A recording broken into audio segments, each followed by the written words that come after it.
स्वागत है आज एक नए टॉपिक पर और सबसे विवादित टॉपिक पर डिस्कशन करने के लिए। जो अमेरिका और यूएसए के बीच में जो अभी ट्रेड डील हुई है, अब विपक्षी इसको ट्रेड डील नहीं कह के मोदी सरकार का सरेंडर कह रहे हैं और कह रहे हैं कि इसमें किसानों को बहुत बड़ा नुकसान और किसानों की आजीविका इससे बहुत बड़ी प्रभावित होने वाली है। तो भारत और यूएस डील में ऐसा क्या हो गया है जो इतना बड़ा हंगामा मचा हुआ है पूरी भारतीय राजनीति में? तो चलिए एक एक करके देखते हैं।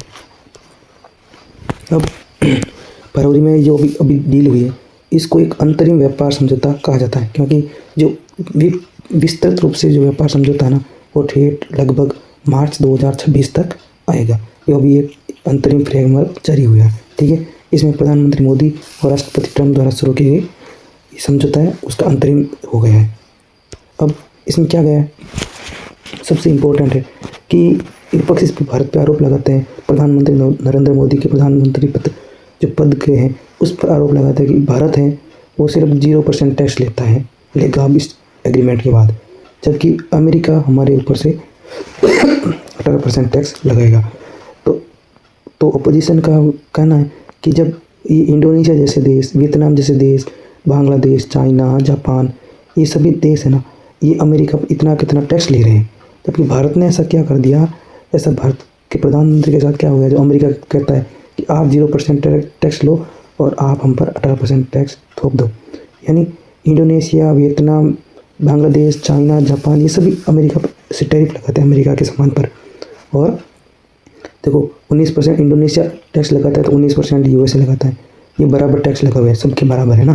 जबकि भारत के प्रधानमंत्री के साथ ऐसा क्या कनेक्शन हुआ, भारत के साथ ऐसा क्या समझौता कर दिया जो भारत 0% टैक्स लेगा और अमेरिका 18% टैक्स लेगा सामान पर? तो एक एक करके जानते हैं। अब सरकार की तरफ से ये भी कहा जा रहा है कि जो साउथ एशिया नेशंस हैं हमारे, उसमें सबसे कम टैक्स भारत पर लगेगा यूएसए का। पाकिस्तान पर 19% लग रहा है, चाइना पे 34%, बांग्लादेश पे 20%। भारत का कंपटीशन बांग्लादेश से है टेक्सटाइल में जो कि 20% इस पर टैक्स लगेगा और 20% श्रीलंका पे, इंडोनेशिया पे 19, यानी साउथ एशिया में सबसे कम टैक्स भारत पर लगेगा यूएसए। तो इससे मोदी सरकार के पीयूष गोयल मंत्री है वो अपनी जीत साबित कर रहे हैं कि साउथ एशिया में सबसे कम टैक्स भारत पर लगेगा। तो चलिए देखते हैं कि भारत अब जो 18% टैक्स लगेगा भारत पर, जो पहले 50% लगता था, 25% तो रेसिप्रोकल टैक्स था और 25% ऑयल इंपोर्ट करते थे, इसकी वजह से लगा है। तो अब इसमें पीयूष गोयल ने ट्वीट करके जानकारी दी कि बिग विन फॉर एक्सपोर्ट्स, यानी हमारे एक्सपोर्ट बढ़ने वाले इससे, compliance to come down, procedures delay to reduce, massive opportunity to employment बढ़ने वाला है, मार्केट एक्सेस टू इंक्रीज, यानी अमेरिका की मार्केट 30 ट्रिलियन यूएस डॉलर है, उसमें हमारा एक्सेस हो जाएगा, boost to export led growth, यानी इससे हमारा एक्सपोर्ट भी बढ़ेगा। ये था हमारी तरफ से हमारे फ़ायदे। इससे क्या हो जाएगा, एक्सीलेटिंग इंडिया डिजिटल ईआई इकोसिस्टम, यानी ईआई इंडिया में और ईआई इकोसिस्टम बनाने में हेल्प करेगा। Increasing trade in tech product, यानी डिजिटल सामान और जो टेक्निकल सामान है इसमें जो सामान बढ़ोतरी होगी। और क्या, lower cost for our companies with better access in cutting edge tech और greater investment skill development job.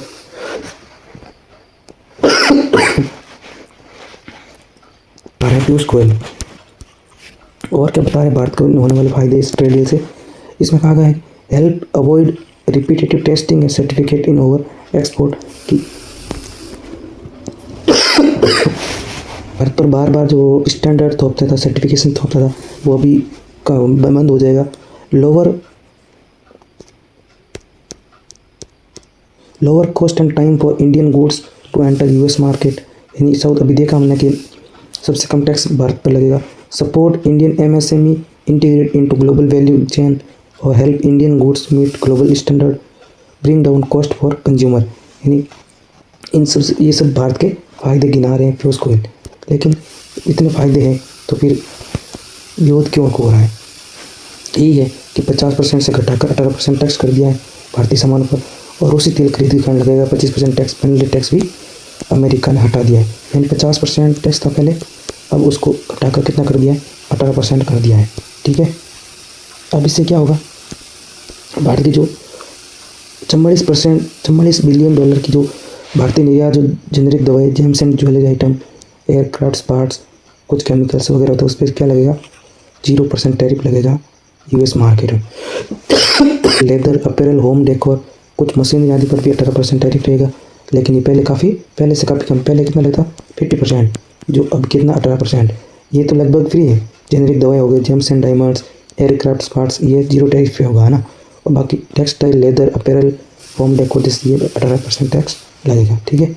अब ये तो भारत के रिलेटेड बातें हुई। अब अमेरिका भारत के साथ क्या बेचेगा? जो 500 बिलियन डॉलर का सामान बेचना है अमेरिका को, उस एग्रीमेंट में बताया, तो उसमें क्या क्या बेचेगा? US nuts and red sorghum बेचेगा अमेरिका भारत में। और क्या बेचेगा? US dried and distiller grains बेचेगा और दारू बेचेगा। और क्या बेचेगा? US fresh and processed fruits भी इंडिया को बेचेगा। इसमें एक सबसे बड़ी बात कही है कि जो अमेरिका ने नक्शा जारी किया ना भारत को लेके, वो इसमें पीओके को और अक्सर चीन को भी भारत का हिस्सा बताया। जो काफ़ी अभी भारत के नेता और कूटनीतिक कह रहे हैं कि भारत, अमेरिका ने मान लिया है कि भारत की जो पीओके है, अक्सर चीन, ये भारत के पार्ट है। पहले क्या करता था कि अमेरिका है वह डॉटेड लाइन करता था अक्सर चीन को लेके, और मतलब दिखाता नहीं था, विवादास्पद दिखाता था। लेकिन अभी जो नक्शा जारी किया भारत का, उसमें पीओके और अक्सर चीन को भी भारत का हिस्सा माना। ठीक है। अब भारत क्या करेगा? अमेरिका के लिए टैरिफ पे कमी कर देगा और कुछ सामानों ख़त्म भी कर देगा। क्या क्या सामान? भारतीय जो अमेरिका के औद्योगिक सामान है, कौन कौन से? जैसे कि chemicals, machinery, medical devices, IT products आदि पार्ट्स पर टैरिफ बहुत कम कर देगा या ख़त्म कर देगा इससे। और क्या करेगा? देखो, कृषि और खाद्य उत्पादों की विस्तृत लिस्ट। इसी से विवाद चल रहा है कि जो कृषि पे जो टैक्स हटाया है भारत सरकार ने, इसके कारण जो आंदोलन हो रहे हैं, ये मेन वजह है। अब इसमें क्या कहा गया है कि ये उत्पाद भारत में सस्ते रूप से आयात होंगे अमेरिका से। इसमें कौन कौन सामान है? ड्राइड डिस्टल्स ग्रेन विथ सोलबल्स, DDGS है ना। इसमें कौन कौन से? जो पशु चारे के लिए इस्तेमाल होने वाले और जो पोल्ट्री डेयरी फार्मिंग में तो फीड कॉस्ट कम करने में हेल्प करेगा ये DDGS। ठीक है। और क्या होगा? रेड सोर्गम, जो बाटा होता है, भैंस को खिलाते हैं चारा, पोषक पदार्थ, ये यूज होगा। इसको भारत इंपोर्ट करेगा। ट्री नट्स जैसे बादाम, अखरोट, पिस्ता, ये भी अमेरिका से इंपोर्ट करेगा और इस पर टैक्स वगैरह भी कम लगाएगा। फ्रेश एंड प्रोसेस्ड फ्रूट्स, ये भी अमेरिका से आयात करेंगे और कम टैक्स लगाएंगे। सोयाबीन ऑयल, जो अमेरिका चाहता था कि सोयाबीन ऑयल है ना वो भारत में बेचना, तो इसमें इसने बड़ी जीत हासिल करी है। सोयाबीन ऑयल अब भारत पर कम टैक्स में आएगा या जीरो टैरिफ में आएगा। इससे सबसे बड़ा विवाद आ रहा लग रहा है। और क्या जीरो टैरिफ रहेगा? जो दारू है, इन पर भी ड्यूटी 0% कर दी है। ठीक है, भारत ने।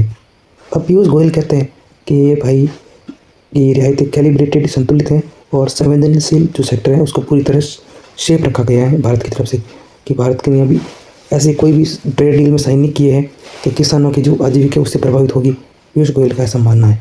और इसमें क्या क्या सुरक्षित रखा गया है, इसकी लिस्ट जारी करी है कि दूध, डेयरी है, इस पर कोई इम्पोर्ट नहीं होगा और टैक्स जारी रहेंगे। पोल्ट्री, मांस, ये जैसे चिकन, अंडा वगैरह, इस पर भी टैक्स जारी रहेंगे। सोयाबीन, मक्का, चावल, गेहूँ, इस पर भी इंपोर्ट नहीं करेंगे और टैरिफ जारी रहेगा। चीनी, बाजरा, तेल, इथेनॉल, तंबाकू, कुछ कह रहे थे कि इथेनॉल को टैरिफ फ्री कर दिया, लेकिन टैरिफ फ्री नहीं किया है। कुछ फल जैसे केला, स्ट्रॉबेरी, चेरी, सिट्रस फ्रूट, ये भी मतलब बैन किया हुआ है। सब्जियां, हरी मटर, काबुली चना, मूंग आदि को भी इस लिस्ट में रखा गया है, जिस पर टैरिफ लगेगा या इंपोर्ट भारत इससे नहीं करेगा। ठीक है, इसको संवेदनशील या सेंसिटिव माना गया भारत सरकार ने और इस पर कोई भी समझौता नहीं हुआ है। और भारत को जो संवेदनशील से मानता था कि GM क्रॉप पे क्या होगा, GM क्रॉप पे भारत ने बिल्कुल आने से मना कर दिया है। GM क्रॉप को भारत सरकार ने कहा कि आप यहाँ नहीं आ सकते। ठीक है, गोयल ने बार बार जोर दिया है कि ऐसा कोई भी आइटम नहीं जहाँ भारतीय किसानों को नुकसान हो। ऐसा पीयूष गोयल का मानना है कि हमने ऐसा कुछ भी एग्रीमेंट नहीं किया है जिससे भारतीय किसानों को नुकसान हो, और जो जेनेटिकली मॉडिफाइड फसलें हैं उनको भी भारत नहीं आने दिया जाएगा। जो अभी शिफ्ट हुआ है, डिप्लोमेटिक शिफ्ट हुआ है कि पहले भारत रूस से तेल मंगाता था, अब उस पर बंद कर देगा या कम कर देगा पूरी तरह। भारत ने रूस से तेल आयात कम करने और अमेरिकी ऊर्जा, इन रूस का तेल तो कम करेगा, लेकिन अमेरिकी ऊर्जा की खरीद बढ़ेगा। ये भारत की रणनीतिक प्रतिबद्धता है, क्योंकि अमेरिका का प्रधानमंत्री ट्रंप सभी देशों को खुली धमकी देता है। कभी ग्रीनलैंड को धमकी देता है, तो कभी ईरान को धमकी देता है, तो कभी हर किसी को धमकी दिए जा रहा है। यानी वो किसी की सॉवरेनिटी तो मान ही नहीं रहा है। तो इसीलिए ये क्या है, ओपोजिशन का कहना है कि भारत की रणनीतिक प्रतिबद्धता है, और ट्रंप प्रशासन को इसी आधार पर बनाकर 25% पेनल्टी टैरिफ हटाया है। ठीक है, और कहा है कि रूसी से तेल खरीदोगे तो हम वापस टैरिफ लगा लेंगे। यानी अब ये सरपंचाई कर रहा है पूरी दुनिया पर ट्रंप। और गोयल का कहना है कि अमेरिकी ऊर्जा खरीदना भारत के हित में है, क्योंकि सप्लाई चेन डाइवर्सिफाई करता है और भारत जो चीन और रूस पर निर्भरता है उसको कम करेगा। अब गोयल कह रहा है कि भारत का जो निर्यात करेगा अमेरिका को, उसके बदले में आयात करेगा ऊर्जा को, पेट्रोल को, डीजल को। इससे भारत का हित है, क्योंकि भारत डाइवर्सिफाई करेगा। ठीक है, और क्या इस समझौते में कि अगले 5 सालों में अमेरिका से हम 500 बिलियन मूल्य की सामान खरीदेंगे, इसका लक्ष्य है। इसमें मुख्य रूप से ऊर्जा खरीदेंगे, विमान खरीदेंगे, टेक्नोलॉजी और कोकिंग कोल को खरीदेंगे 500 बिलियन का सामान। अब भारत ने और क्या किया है, नॉन टैरिफ बैरियर्स भी भारत ने हटाए। कौन कौन से नॉन टैरिफ बैरियर होते हैं? एक तो कोटा होते हैं, ठीक है, कोटा लगा देते हैं, या फिर क्या लगाते हैं, लाइसेंस वगैरह नहीं देते हैं, ऐसे कुछ भी नॉन टैरिफ बैरियर में आते हैं, उसको भी कम किया है। अमेरिकी फूड और एग्रो प्रोडक्ट्स के लिए लंबे समय से चले आ रहे नॉन टैरिफ बैरियर जैसे इंपोर्ट लाइसेंस, टेस्टिंग स्टैंडर्ड को दूर करना। ठीक है, मेडिकल डिवाइसेस में अमेरिकी स्टैंडर्ड को मान्यता देना। ठीक है, ICT गुड्स के लिए रेस्ट्रिक्टिव इंपोर्ट लाइसेंस खत्म करना। 6 महीने के अंदर अमेरिकी इंटरनेशनल टेस्टिंग स्टैंडर्ड को अपनाना है।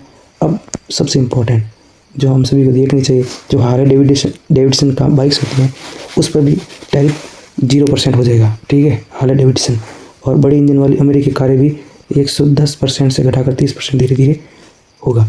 और अमेरिका और एलोन मस्क के बीच में विवाद चल रहा है, तो इसने टेस्ला जैसी कंपनियों पर कोई रियायत अमेरिका ने नहीं मांगी है। और ऑटो पार्ट्स और प्रेफरेंशियल टैरिफ कोटा मिलेगा और नेशनल सिक्योरिटी नियमों के तहत। तो ये था हमारा इंडिया US ट्रेड डील का एनालिसिस। ठीक है, कैसे लगा आपको कमेंट बॉक्स में ज़रूर बताना। ठीक है, मिलते हैं अगले वीडियो में, तब तक के लिए।